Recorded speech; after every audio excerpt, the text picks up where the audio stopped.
Hey guys, Jurassic here, and I'm back, and welcome to the second day of Millennium Week, even though there's one hesei movie right here, and, the other Millennium movies aren't going to be reviewed until later on, but either way, welcome to the Millennium Week, where I review every Godzilla movie that I have right here, from my 7 Godzilla movie disc that I got for my birthday, and, yeah, here we are on the second day, and today we're going to review Godzilla vs Mechagodzilla 2, right here. So, just got done finishing it a couple hours ago. I couldn't quite do the review immediately afterwards because I had stuff to do after I saw the movie. So sorry about that. But yeah, now that we're back and I'm here to share you my thoughts on the movie. But before we get on that, I'm going to tell you the story of the movie. So basically, there's these group of scientists who go on an island and they find this pteranodon egg. Godzilla and Rodan both clash to try to get the egg for themselves, but the scientists take the egg, bring it back to a laboratory, or their headquarters, HQ rather, and the egg hatches to reveal baby Godzilla.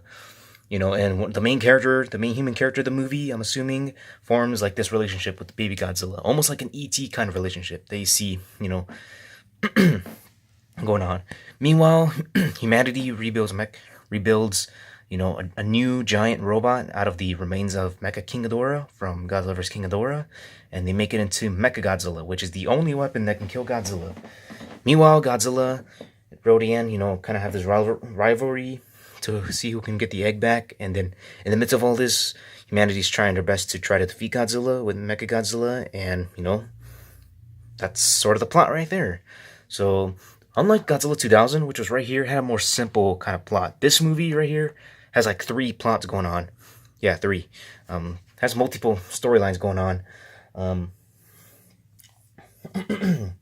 And it's a bit more layered in like scenes. Like if you watch the movie, or if you've seen the movie at least, it's more layered. Like the plot kind of takes a break, and then the second plot, stretches on, and then the plot takes a break, kind of like that.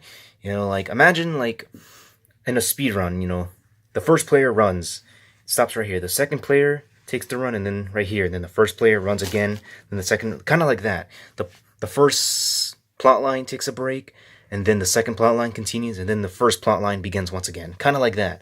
It's kind of the plot of this movie. And for the human character aspect, because, well, we got to talk about that. Human character aspect is honestly not that great in this movie.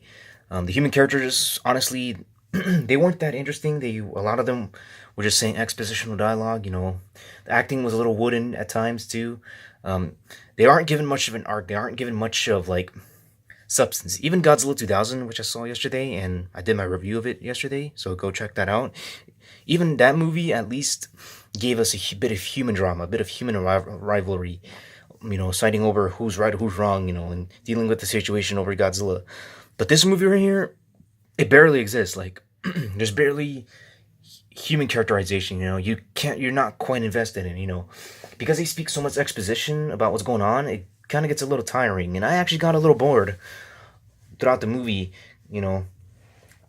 When they were just saying exposition after exposition. So yeah, I got a little bored after that. But so yeah, human character aspect is not that great in this movie, except for the main character who befriends Baby Godzilla. The interaction between her and Baby Godzilla, it's pretty good. It's straight out of a Spielberg movie. It's straight out of, E.T. and, out of those movies where, you have the main character, human character, interacting with a more superior being, excuse me. Like, it definitely rips off Spielberg right there, except it has Baby Godzilla and, has Godzilla in it, and, so yeah, I do appreciate that little storyline right there. That was probably the one storyline I emotionally grew attached to. Meanwhile, you have Godzilla, Rodan, both fighting over Godzilla, of course, because he's the star of the movie. The king of monsters in this movie. Yeah, he's the king of monsters. He kicks ass. He kicks Rodan, Mechagodzilla's asses.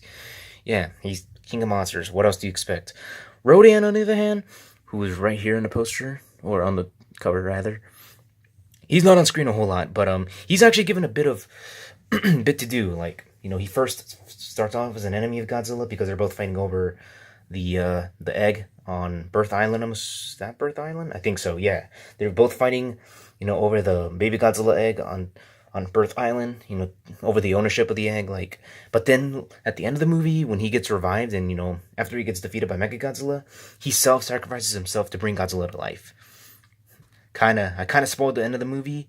Hopefully that doesn't happen in Godzilla 2, 2019. But in this movie, Rodan makes the self-sacrifice choice to save Godzilla. He basically gives his soul to Godzilla, and then Godzilla comes back to life stronger than ever, and he destroys Mechagodzilla.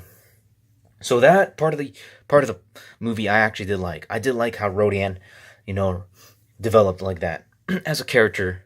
Mechagodzilla, I would say he's pretty cool. I do like this Mechagodzilla. It's not my favorite Mechagodzilla though. He is a bit stiff in movement. Like, this is a very heavy Mechagodzilla. Like, that's one thing I do want to mention. I like how this movie, like, I like how in the Heisei era Godzilla movies, they do, put emphasis on that. They do put emphasis on the size and the weight of the kaiju. How when they move, they move like with that sense of weight, with that sense of size.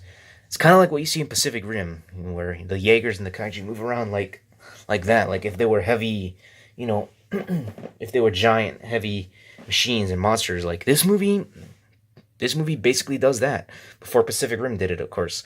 Godzilla, Mechagodzilla move around like with weight. They move around like slow, and when they hit each other, like, it really feels like they're hitting each other. It's from a distance though. I will say that though. It's not really like up close like with Pacific Rim. So yeah, this movie, it's pretty good. Like, it does have pretty good storylines, but it's not as fleshed out.